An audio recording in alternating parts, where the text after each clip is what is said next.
Hi hello అందరికీ నమస్కారం. Welcome to our channel Nandavanam episode 9. రారా లోపలికి, అక్కడే ఉండిపోయావెందుకు? ఏమైంది? మీ చెల్లికి బాగోలేదు అని పని మనిషి అంది. లేదురా, ఫుల్ వామిటింగ్స్ అవుతున్నాయి, చాలా నీరసంగా ఉంది. ఇదంతా మీ ఫ్రెండ్ వల్లే. రాత్రి నేను తింటా ఉంటే మిడిగుడ్లు వేసుకొని మరీ నన్ను చూశాడు. ఆ దిష్టి తగలకూడదు అని లడ్డు కూడా ఇచ్చాను, అయినా కూడా నాకు దిష్టి పెట్టాడు. లక్ష్మి, అందుకు నేను చెప్పాను, ఎవరి ముందు తినకు అని.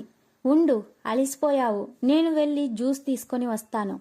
పని మీద బయటకు వెళ్ళిన మీ దాదా వస్తే నా తాట తీస్తాడు, నిన్ను సరిగ్గా చూసుకోలేదు అని. కోపంగా సమీర్ని చూస్తూ వెళ్ళిపోతారు.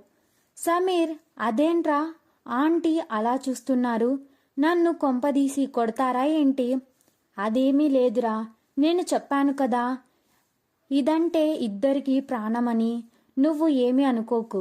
పర్లేదురా, తనంటే మీకు ఎంత ఇష్టమో తెలిసింది. ఈలోపు లక్ష్మి గారు జ్యూస్ తెచ్చి మీరు ఇద్దరూ కొంచెం బయటకు వెళ్ళండి. రారా బాబు, ఇంకా కొంతసేపు ఇక్కడే ఉంటే మనల్ని కొట్టేలాగా ఉంది. ఇంకో 4 రోజుల్లో నాకు వైఫ్ వస్తుంది, అప్పుడు నన్ను చూసుకోవాలన్నా నీకు కుదరదు. మరి ఏం పర్లేదు, నాకు నా బుజ్జి తల్లి ఉంది కదా, అది చాలు.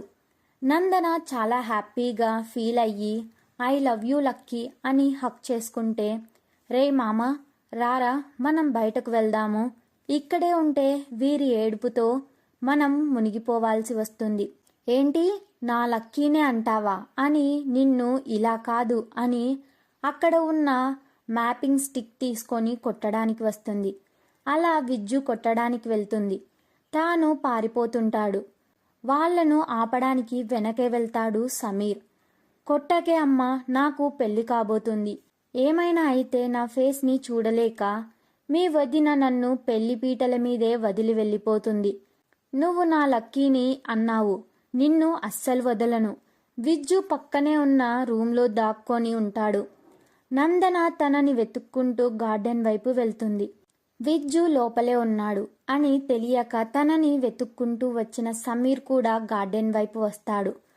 అక్కడ పెళ్లి సామాన్లు క్లీన్ చేయడానికి ఉంచిన సబ్బు నీళ్లు కొన్ని పడి ఉంటాయి. నందన అడుగు పెట్టి పడిపోతుంది అన్న కంగారులో సమీర్ స్పీడ్గా రావడంతో తాను జారి కింద పడిపోతాడు. నందన గట్టిగా నవ్వుతూనే ఉంటుంది. హే, నీకేమైనా మెంటలా? నేను నిన్ను సేవ్ చేద్దాం అని వచ్చి పడిపోతే హెల్ప్ చేయడం మానేసి నవ్వుతావా? నువ్వు నిజంగా శాడిస్ట్వి. ఏంటి, నేను శాడిస్టినా? చెప్తా నీ పని అని అక్కడ ఉన్న అన్ని సబ్బు నీళ్లను తీసుకొని సమీర్ మీద పోస్తూ, నేను నీకు చెప్పినా నాకు హెల్ప్ చెయ్యమని, వచ్చి నువ్వు పడి నన్నంటావా అని మొత్తం సబ్బు నీళ్లు పోస్తుంది. ఇంకో బకెట్ తెచ్చి నీ మీద పోస్తా అని వెళ్తున్న దానిని గట్టిగా చెయ్యి పట్టి లాగడంతో సమీర్ పైన పడుతుంది. తను ఉన్న పొజిషన్ మర్చిపోయి, చెప్పు, నేను నీకు మెంటల్ దానిలాగా కనబడుతున్నానా? హా చెప్పు. నందన ఇంకా ఏదో మాట్లాడుతూనే ఉంది. కానీ సమీర్ తన కళ్ళనే చూస్తూ లడ్డు అంటాడు ప్రేమగా. మాట్లాడుతున్న నందన, హా ఏమన్నావు? చిన్నపిల్లలాగా అలా పడిపోయి కొట్టుకుంటున్నారు అని విజ్జు నవ్వడంతో నందన సమీర్ ఏమన్నాడు అనేది మర్చిపోయి, నీ వల్లే నేను పడిపోయాను అంటూ విజ్జుని కొడుతుంది. సమీర్ లేచి తన రూమ్కి వెళ్ళి అద్దంలో తనని తాను చూసుకొని, నాకు ఏమైంది?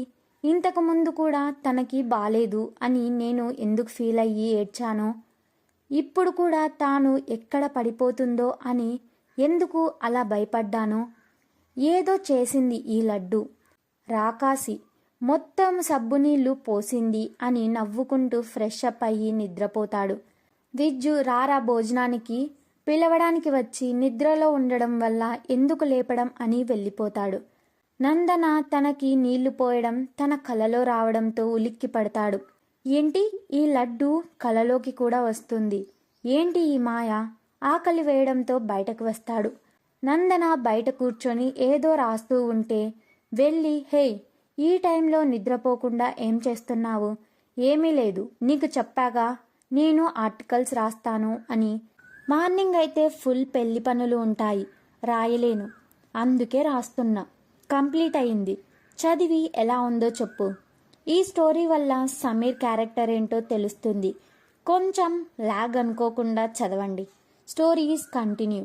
Wait for the next episode. Subscribe to our channel. Thanks for watching.